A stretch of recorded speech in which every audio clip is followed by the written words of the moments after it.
माननीय सदस्य इससे सहमत होंगे कि महिला सशक्तिकरण एक ऐसा विषय है जिस पर एकमत होकर प्राथमिकता से कदम उठाने आवश्यक हैं। यूनाइटेड नेशंस के पूर्व सेक्रेटरी जनरल, नोबेल शांति पुरस्कार विजेता श्री कोफी आनंद ने कहा था, gender equality is more than a goal in itself, it is a precondition for meeting the challenge of reducing poverty, promoting sustainable development and building good governance. अर्थात लैंगिक समानता अपने आप में एक लक्ष्य से बढ़कर है। ये गरीबी कम करने, सतत विकास को बढ़ाने तथा सुशासन के निर्माण की चुनौतियों का सामना करने की पहली शर्त है। हम बालिका के जन्म से उसके संबलन हेतु जन्म से ही लेकर उसके संबलन हेतु सशक्त कदम उठाने के लिए प्रतिबद्ध हैं। आंगनबाड़ी केंद्रों पर आने वाले लगभग 36 लाख बच्चों को उचित पौष्टिक आहार उपलब्ध कराने हेतु सप्ताह में 3 दिन दूध उपलब्ध करवाए जाने की मैं घोषणा करती हूँ।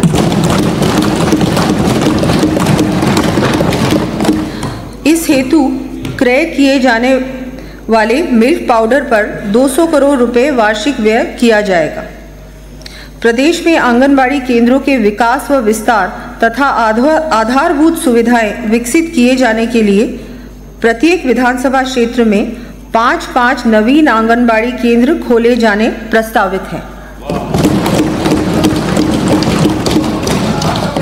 प्रदेश में चरणबद्ध रूप से प्रत्येक आंगनबाड़ी में शुद्ध पेयजल, बिजली एवं बच्चों को गर्म पोषाहार उपलब्ध कराने हेतु गैस की व्यवस्था की जानी प्रस्तावित है। इस क्रम में प्रथम चरण में इस वर्ष 2000 केंद्रों का आदर्श आंगनबाड़ी के रूप में उन्नयन किया जाएगा। इस पर लगभग 40 करोड़ रुपए व्यय किए जाएंगे। जनजाति समुदाय के बच्चों हेतु 250 नवीन माँ बाड़ी केंद्रों की स्थापना भी की जानी प्रस्तावित है। महिलाओं के आर्थिक सशक्तिकरण व आजीविका संवर्धन के लिए माननीय सदस्यों को जानकर खुशी होगी कि इस हेतु शुरू की गई लखपति दीदी योजना के अंतर्गत इस वर्ष के लिए निर्धारित लक्ष्य को 5 लाख से बढ़ाकर 15 लाख महिलाओं को लखपति दीदी की श्रेणी में लाया जाना प्रस्तावित है।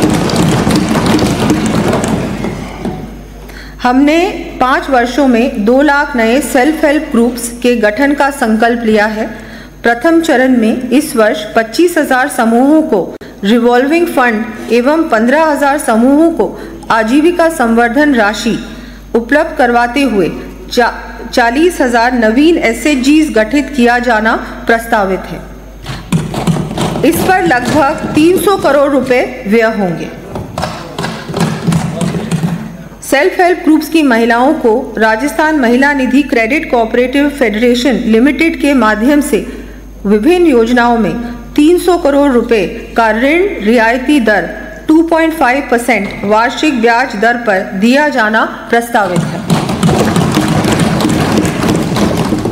जिला स्तर पर चरणबद्ध रूप से कामकाजी महिलाओं के लिए हॉस्टल एवं पेइंग गेस्ट सुविधा उपलब्ध करवाई जाने के लिए 35 करोड़ रुपए का प्रावधान किया जाएगा।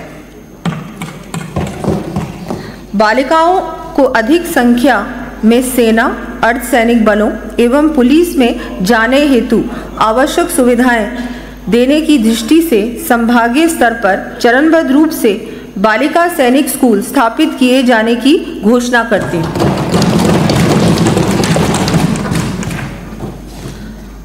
प्रदेश में विशेष योगीजन को संबल प्रदान करने की दृष्टि से दिव्यांगजन को 20,000 रुपये तक के आर्टिफिशियल लिम्स इक्विपमेंट उपलब्ध करवाया जाना प्रस्तावित है।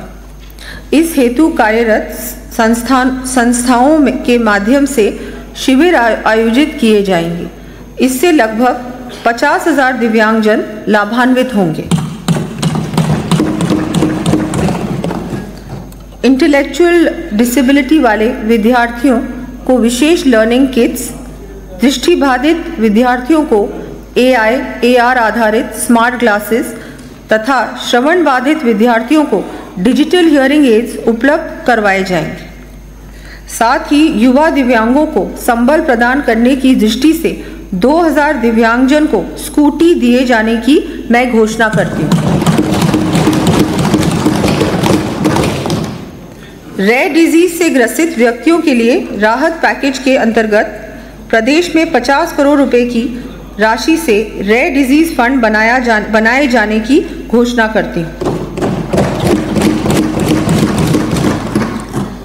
मस्कुलर डिस्ट्रॉफी से पीड़ित व्यक्तियों को इलेक्ट्रिकल पावर व्हीलचेयर हेतु 1 लाख रुपए की सहायता दिया जाना प्रस्तावित है। मस्कुलर डिस्ट्रॉफी से ग्रसित रोगी के साथ अटेंडेंट सहयोगी को रोडवेज बसों में निःशुल्क यात्रा की सुविधा प्रदान की जाएगी। दिव्यांगजनों एवं वंचित वर्गों की सुविधाओं का उन्नयन करने की दृष्टि से वर्तमान में संचालित जामडोली जयपुर परिसर का विस्तार व सुदृढ़ीकरण करते हुए मैं यहाँ स्वयं सिद्धा सेंटर ऑफ एक्सीलेंस स्थापित करने की घोषणा करती हूँ। इस हेतु चरणबद्ध रूप से 200 करोड़ रुपए का व्यय प्रस्तावित है। इसके साथ ही संभाग स्तर पर वृद्ध एवं असहाय व्यक्तियों की देखभाल, संरक्षण व पुनर्वास हेतु 50-50 क्षमता के स्वयं सिद्धा आश्रम स्थापित किए जाने प्रस्तावित हैं।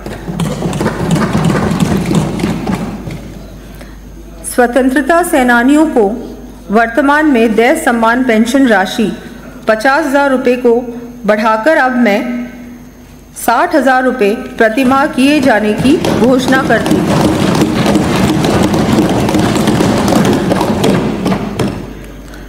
साथ ही द्वितीय विश्व युद्ध के शहीदों को की पेंशन राशि को 10,000 रुपये से बढ़ाकर 15,000 रुपये प्रतिमाह किया जाना प्रस्तावित है। सुशासन।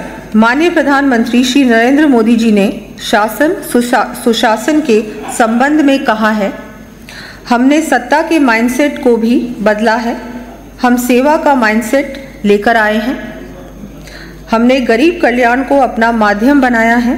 हमने तुष्टीकरण नहीं बल्कि संतुष्टीकरण को अपना आधार बनाया है।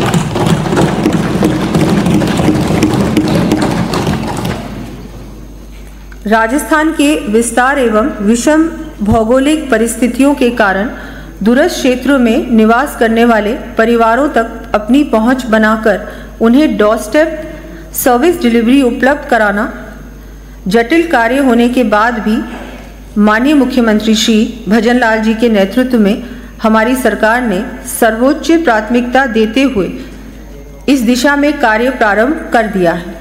प्रदेश में सुशासन स्थापित करने हेतु प्रशासनिक तंत्र को सुदृढ़ करने के लिए प्रशासन की मोबिलिटी बढ़ाने हेतु विभिन्न विभागों में इस वित्तीय वर्ष में 250 वाहन उपलब्ध करवाए जाएंगे। साथ ही विभिन्न विभागों में एफिशिएंसी एवं ट्रांसपेरेंसी बढ़ाने के लिए कार्यालयों तथा कार्मिकों को उपलब्ध कराए जाने वाले आईटी इक्विपमेंट्स यथा डेस्कटॉप्स, प्रिंटर्स, लैपटॉप्स एवं टैबलेट्स के लिए 200 करोड़ रुपए का प्रावधान प्रस्तावित है। जिला स्तर पर आमजन को समस्त विभागों से संबंधित सेवा एवं समस्याओं के लिए एक ही स्थान पर अधिकारियों से संपर्क करने व सुनवाई में सम्मिलित होने की सुविधा प्राप्त हो सके, इस दृष्टि से प्रारंभिक रूप से भरतपुर में इंटीग्रेटेड ऑफिस कॉम्प्लेक्स कम सर्विस सेंटर के रूप में कर्मशिला भवन का निर्माण किया जाना प्रस्तावित है। समस्त जिला मुख्यालयों के साथ ही अन्य प्रमुख स्थानों पर चिकित्सा सुविधा, इमरजेंसी रिस्पांस एवं पर्यटन की दृष्टि से एयर ट्रैवल को सुगम करने के लिए हेलीपैड्स का निर्माण किया जाएगा। प्रदेश के छोटे नगरीय निकायों में भी समस्त आवश्यक जन सुविधाएं उपलब्ध करवाने की दृष्टि से इनका वित्तीय सुदृढ़ीकरण किया जाएगा। प्रदेश में नगरीय एवं ग्रामीण निकायों तथा सहकारी संस्थाओं की संरचना में आबादी के वर्तमान विस्तार को देखते हुए आवश्यक परिवर्तन का आकलन कर नगरीय एवं ग्रामीण निकायों के गठन तथा परिसीमन के संबंध में अभिशंसा देने के लिए उच्च स्तरीय समिति का गठन किया जाना प्रस्तावित है।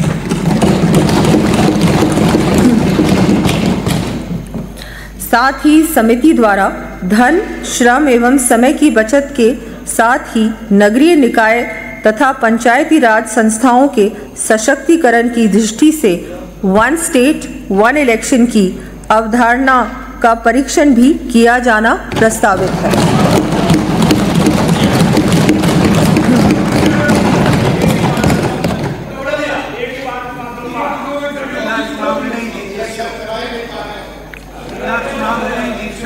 क्षेत्रीय कार्यालयों के कवरेज के उन्नयन के लिए विभिन्न प्रशासनिक इकाइयों कार्यालयों की स्थापना क्रमोन्नयन किया जाएगा। इन इकाइयों व कार्यालयों की सूची मैं सदन के पटल पर प्रस्तुत कर रही हूँ।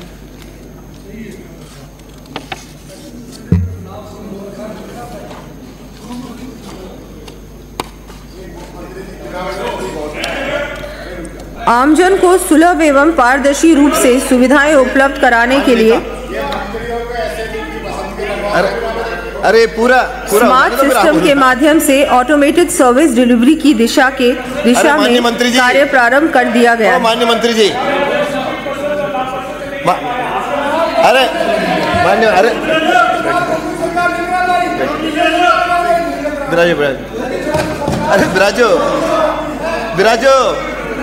अरे बिराजो आप कंटिन्यू करो। इसी क्रम में इस वर्ष प्रथम चरण में single window same day service delivery स्थापित करने हेतु विभिन्न विभागों की 25 सेवाएं 24 घंटे में प्रदाय किए जाने की घोषणा करती हूँ। स्मार्ट सिस्टम प्लेटफॉर्म के अंतर्गत इंडिविजुअल्स, फैमिलीज तथा ऑर्गेनाइजेशंस का पूर्ण प्रोफाइल संधारित करने के लिए डेटा लेक की स्थापना भी की जा रही है। इन डेटा प्रोफाइल्स को सिक्योर्ड व कॉन्सेंट बेस्ड मैकेनिज्म से मल्टी स्टेक होल्डर एनवायरनमेंट में शेयर करने के लिए देश का प्रथम डेटा एक्सचेंज राजडेक्स बनाने की घोषणा करती हूँ। ये डेटा एक्सचेंज राजकीय विभागों, उपक्रमों के साथ साथ निजी क्षेत्र में भी सोशल मोनेटाइजेशन के आधार पर डेटा उपलब्ध कराने का एकमात्र प्लेटफॉर्म होगा। साथ ही disaster recovery data centre Jodhpur का उन्नयन किया जाएगा। आम आदमी को सिविक एमेनिटीज व बेहतर सर्विस डिलीवरी उपलब्ध कराने के साथ यह भी आवश्यक है कि आमजन को बिना भय एवं दबाव के ये सुविधाएं मिल सकें। इसके लिए कुशल प्रशासन के साथ साथ मजबूत कानून व्यवस्था की भी आवश्यकता है। इसको ध्यान में रखते हुए प्रदेश में कानून व्यवस्था की स्थिति सुधारने एवं अपराध नियंत्रण सुनिश्चित करने की दृष्टि से पुलिस में 5,500 नए पदों के सृजन किए जाने की घोषणा करती है। इसके अंतर्गत जयपुर पुलिस आयुक्तालय में पृथक से सिक्योरिटी पुलिस फोर्स हेतु भी व्यवस्था की जाएगी। राजस्थान सशस्त्र बल RAC के अंतर्गत पद्मिनी, कालीबाई व अमृता देवी महिला पुलिस बटालियनों की स्थापना कर आधारभूत सुविधाएं उपलब्ध करवाई जाएंगी।